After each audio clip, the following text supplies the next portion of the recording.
today I'm making salsa. I have some random tomatoes and peppers from the garden. There's even a few bell peppers. There's banana peppers, pepperoncinis, and I also bought a small bag of jalapenos to make sure that it had enough spice to the salsa. And so we picked those up at the store today. And I am just excited because this is the first salsa batch of the year. And this isn't even like a quarter of our tomatoes. We just had a bunch that had started blushing. And so we picked them, and it's just exciting to see all the work we've done start to go toward our pantry. So here I am just getting all of these peppers to where I can wash them. I am going to use the immersion blender on the salsa, so I don't need to worry about cutting everything into perfect pieces to do a chunky salsa. Sometimes I do that, but today's been a busy day. I've already done some other canning, went grocery shopping, made dinner, all these things, so I was not going to sit down and chop perfect little pieces. So I am just getting these guys washed up. Our garden's been doing great with peppers this year. About every day I get a handful. So I'm thinking after this batch of salsa that I'm going to start pickling, even if it's in small batches, like every couple days, do a small batch of pickled peppers. That's been my goal with growing the peppers, is to be able to pickle a bunch of them. I really like having peppers on hand to add into salads or whatever. Even like pasta salads, I like to shred carrots and add bell peppers and stuff. So I am just cutting the tops off. If you leave the seeds, it will be spicier, and I am fine with that. I'm also fine with the seeds being in the finished product. It doesn't bother me. So I am just topping it. I have a compost bowl that I'm getting to put all of those tops in.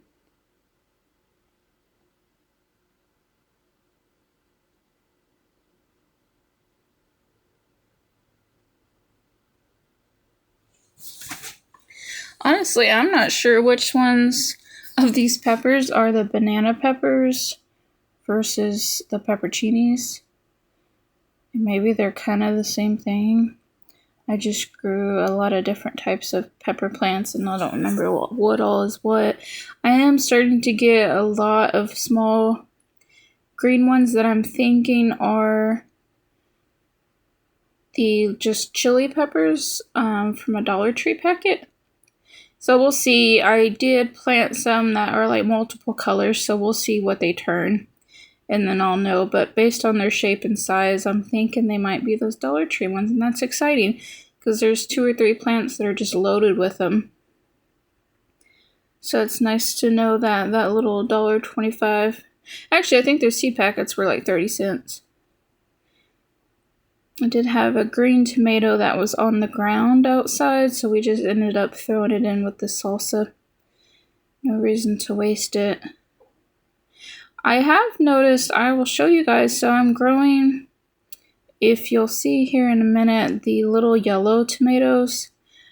I'm growing a variety that's just their final color is yellow. And they are just falling off the plants like crazy. I've never had that happen with a tomato, but it's like they don't stay on the plant once they get big. They just drop. And I don't know if that's a variety issue or if that is just something to do with the conditions that the plant is in. They seem healthy and happy. They're just, I go outside and there's just piles of tomatoes on the ground. So I'm having to get those and make sure they're not left to be eaten.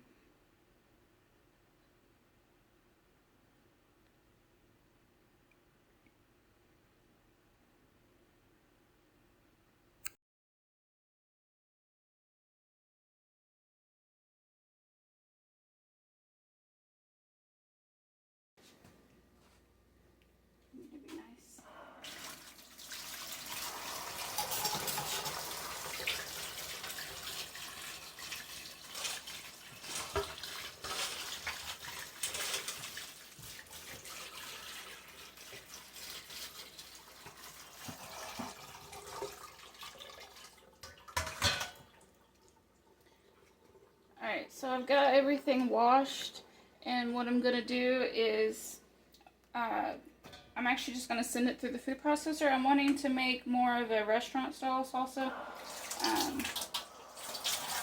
So I don't care about dicing it up in perfect sizes because it's just going to get blended. So I am just going to run it through the food processor just to help me get a more accurate measurement. Because when you water bath salsa, you do want the right ratio of peppers to tomatoes. So I'm going to do these separately and measure out how much I got to see how many recipes I need to do. There we go. So let's start with the peppers. I'm keeping all the seeds because I do want a hot salsa. And then I had a few random bell peppers from the garden I just threw in. I just want to make sure they get used. And we got some pepper chilies and some bell peppers. So it's just whatever's coming in at the moment.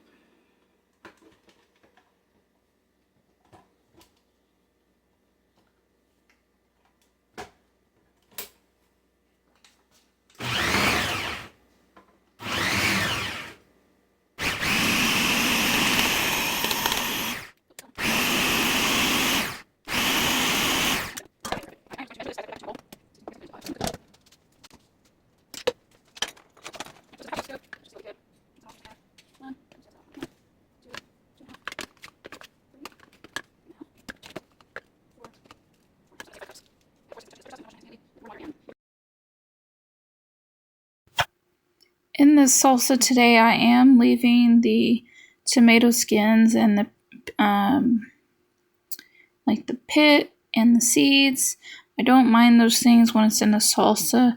Whenever it's in a tomato sauce, sometimes it can be off-putting just because of the texture. But it's totally safe to leave it, and I just rather get the most bang for my buck. And those yellow tomatoes, I've heard, are more acidic if they're in a yellow type. And so I thought that was interesting that it's adding more acidity to the salsa.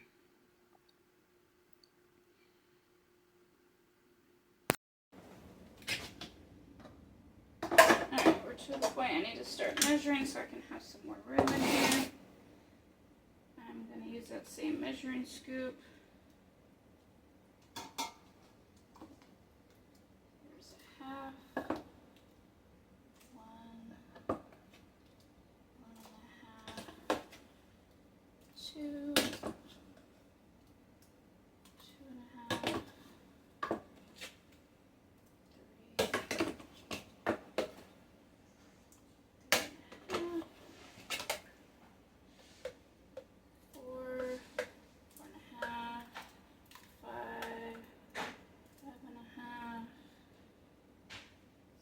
5.5. I know I still have more tomatoes, but I'm going to write that down because I won't remember in 2 seconds. I'm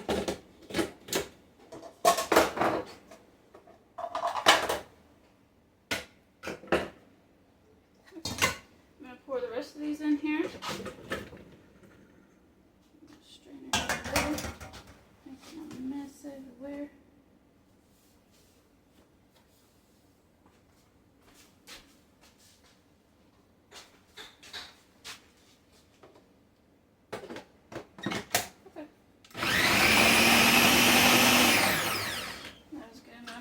Measure. Again, I am going to use the immersion blender, so I'm not worried about getting this the consistency I want yet. So there's half, 1.5.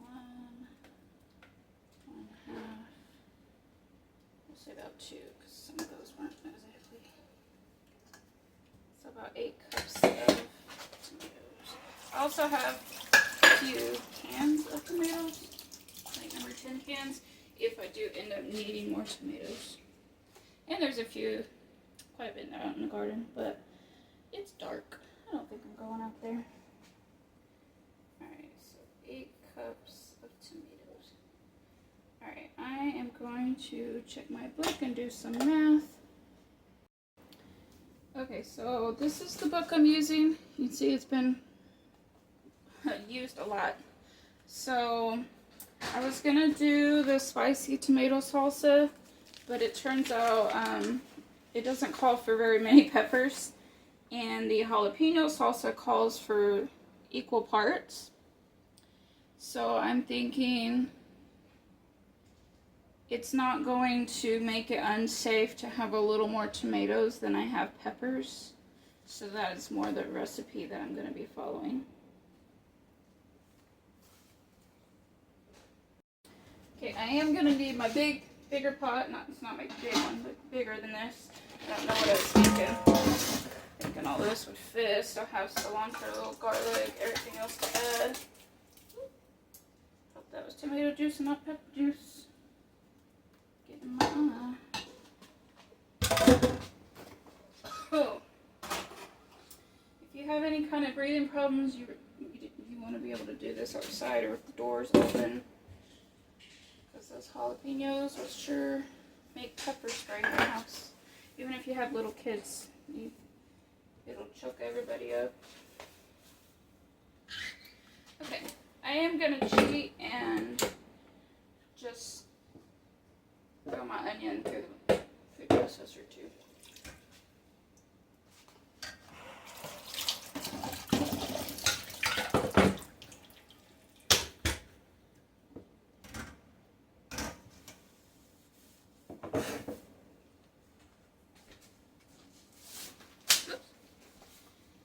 Okay, so we're doing like double or so recipe. So 1 cup chopped onion, 6 cloves. Okay. I do grow garlic. I just haven't been growing enough to make it through the year. So I'm going to say 1 head and 2 onions is about that measurement.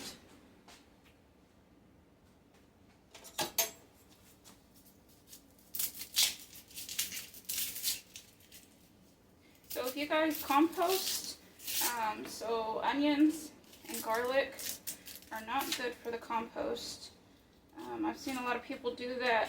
See, onions and garlic are good at repelling things. It'll keep the deer away from your garden. A lot of times what I do is I throw these scraps, like the first layer and everything, and I just throw it around the border of my garden, like right outside of my garden.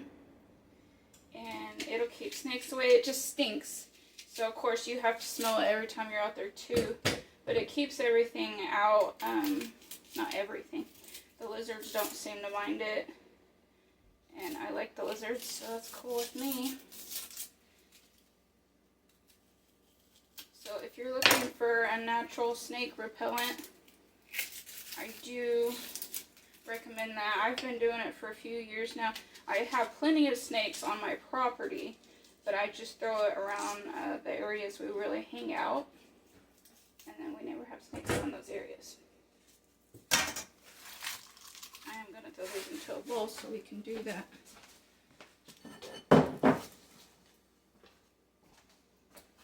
The onion was spicy.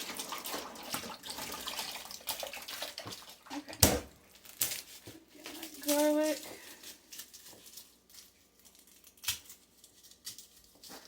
I'm just going to do this whole head here.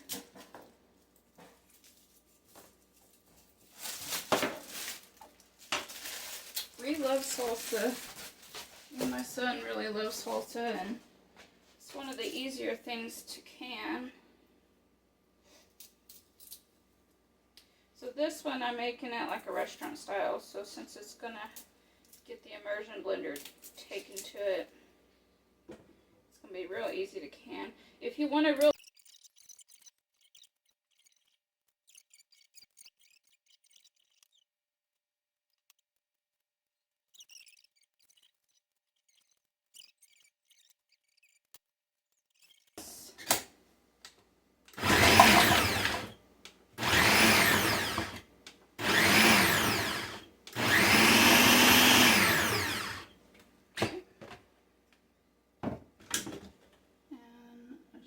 rough chop. My alarm's going off. Okay.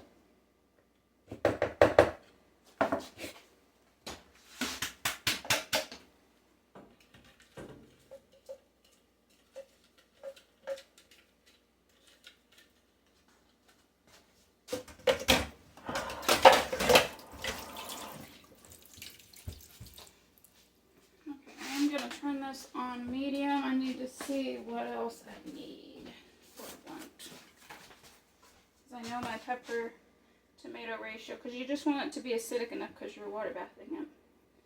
And since I have more tomatoes than everything else, I know it's okay. Okay, tomatoes, jalapenos, onion, garlic. It only calls for 2 tablespoons of minced cilantro. Which I'm doing at least a double batch so I can do more. 2 teaspoons of oregano, salt. I don't know if y'all seen these, so I have little Starbucks, right, huh? I have little Starbucks bottles that I've had these for a few years now. And I like to, they fit on the back of the stove good without having to put one of those platforms. Because if I put a platform, I don't really have room for anything after I do that. Don't need that. Salt. Nope, this is my iodized salt. So if you're canning, also if you're regular cooking, make sure you are using iodine. I started really not feeling good one time and realized I was only using canning salt, and I cooked from home like every day. It's not unsafe to use iodized salt in canning. It just turns your food brown over time. So, you know, you don't want brown salsa. That was intended to be bright colors. Okay, it called for some cumin.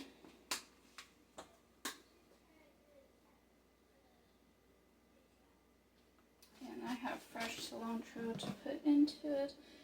I love cilantro. Y'all should tell me if y'all love it or if it tastes like soap, because I have a problem. I can't quit eating it. Okay, and then, so in this recipe, it says to do vinegar, but you can actually substitute the vinegar for lemon juice, and I like to do that. You know how, like, you squeeze a lime over your Mexican food? I like the lemon flavor in the salsa. And I'm going to find my measuring scoop already.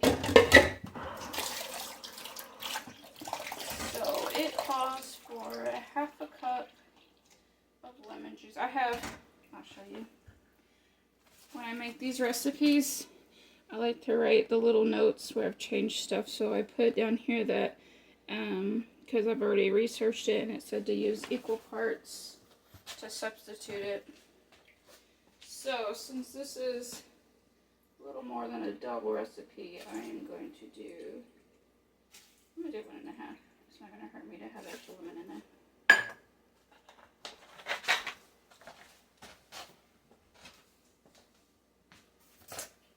And then just my cilantro. Let's see. I think almost this whole bunch is going to end up being, what was it, 4 or 5 tablespoons. I've got everything in the pot.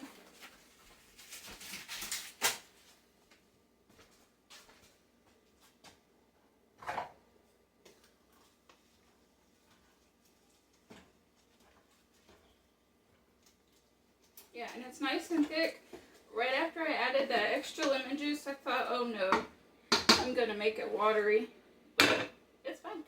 I'll show you it. See, it doesn't have as much liquid as I thought it was going to, so I think it's going to be fine, especially after it's blended and it's kind of, you know, almost all liquid.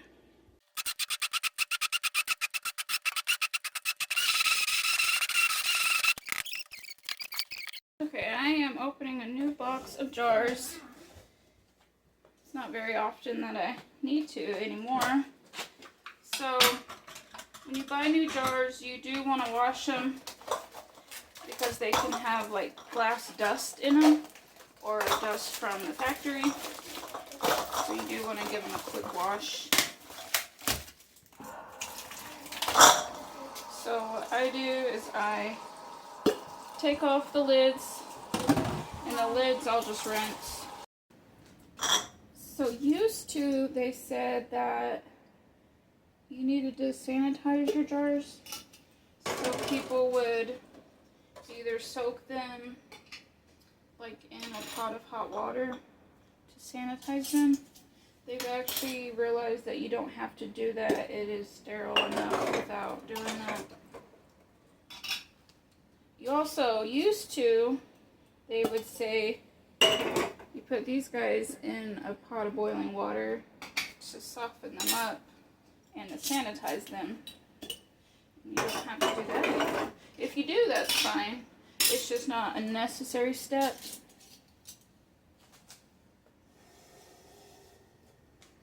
So it's not something you have to do.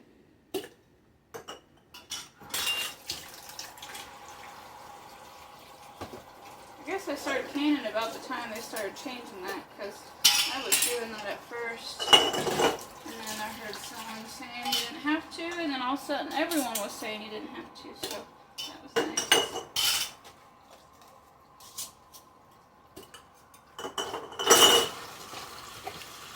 I do save these boxes. I haven't saved all the ones I've had, but these boxes are really nice for transporting jars around the house, or even another thing used to, you couldn't stack jars, and now they're saying as long as you have even pressure, like some type of cardboard or wood between it, that it's safe, or the plastic or anything that would keep the pressure even on those other lids. Okay, I'm going to get these washed up and I'll see you back. I'm just going to ladle it in here. I need to check the headspace.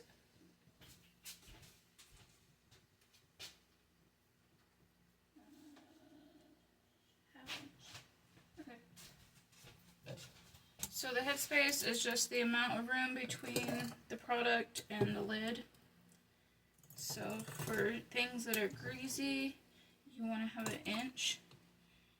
And things like salsa and jams, it's usually a quarter or a half.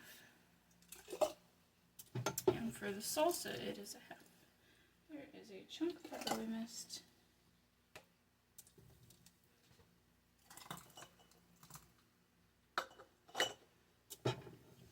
The salsa doesn't last for any amount of time whenever I make it.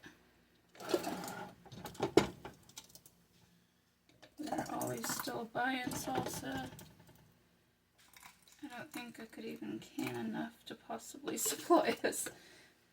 We would just eat all that's there.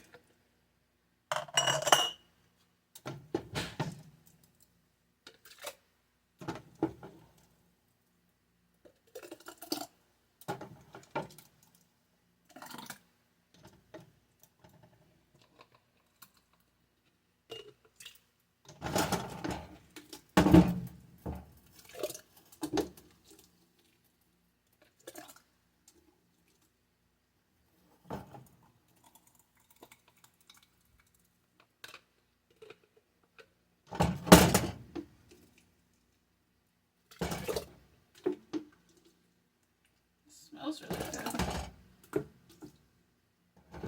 It doesn't smell too spicy. Not that I don't want it spicy, but it's not choking me out or nothing.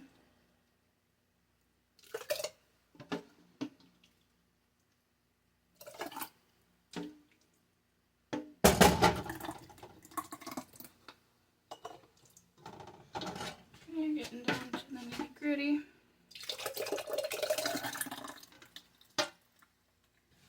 Get a napkin and a little bit of vinegar on it. Just like that.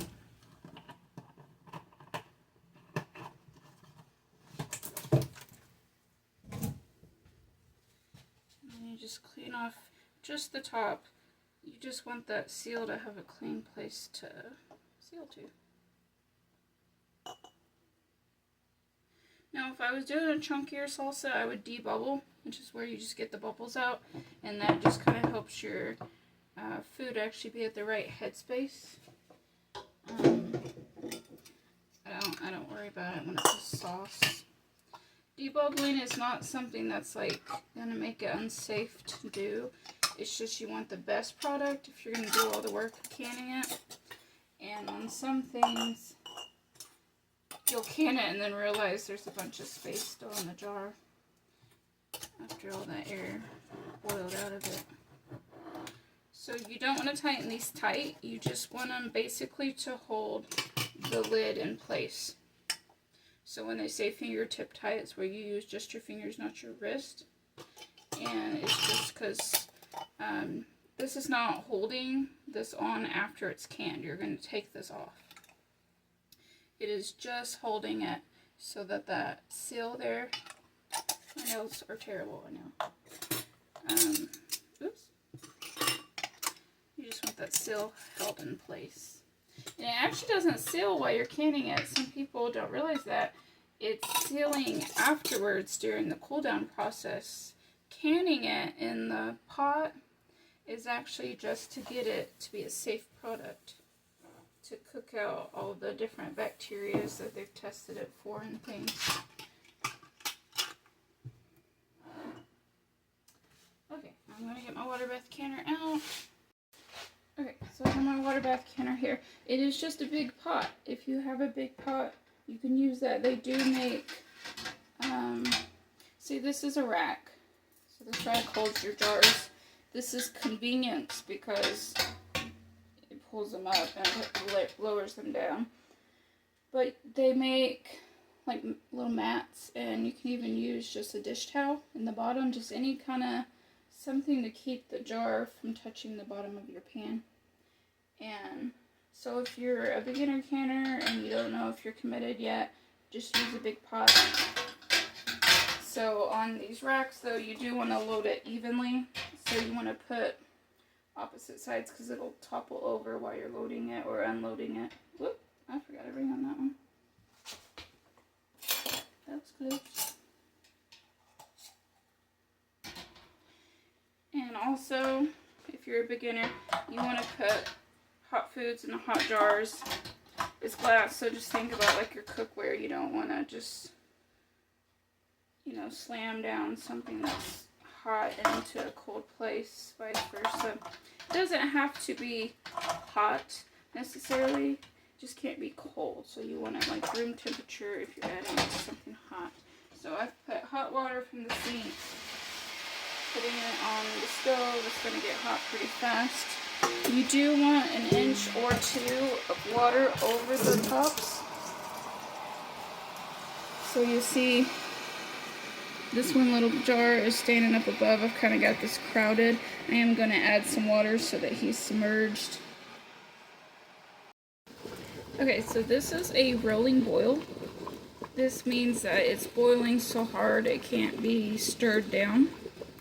And that means that it's up to correct temperature for water bath canning. So that's what you want. Our time is up just now.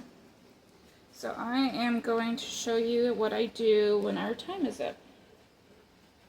So I usually turn off the heat, and sometimes the handles are hot from the steam. So I'm just going to take it off the heat. And I'm not going to do anything for about 5 minutes because I don't want it to siphon. So I just explained this in my last video, but in case you didn't see it. So siphoning is where the temperature changes too fast and the food actually boils out of the can. So then when you have your finished product, it's like down to here and you have all this space, and that's because the temperature changed too fast, whether it be hot or cold. So what I like to do is I just take it off the heat, but they're still in the hot water. And then here in about 5 minutes, I will take them up out of the hot water. And then they'll start cooling down more. So that helps it not change too drastically. Okay, so it's been a few minutes. The jars have had a second for the temperature to come down some.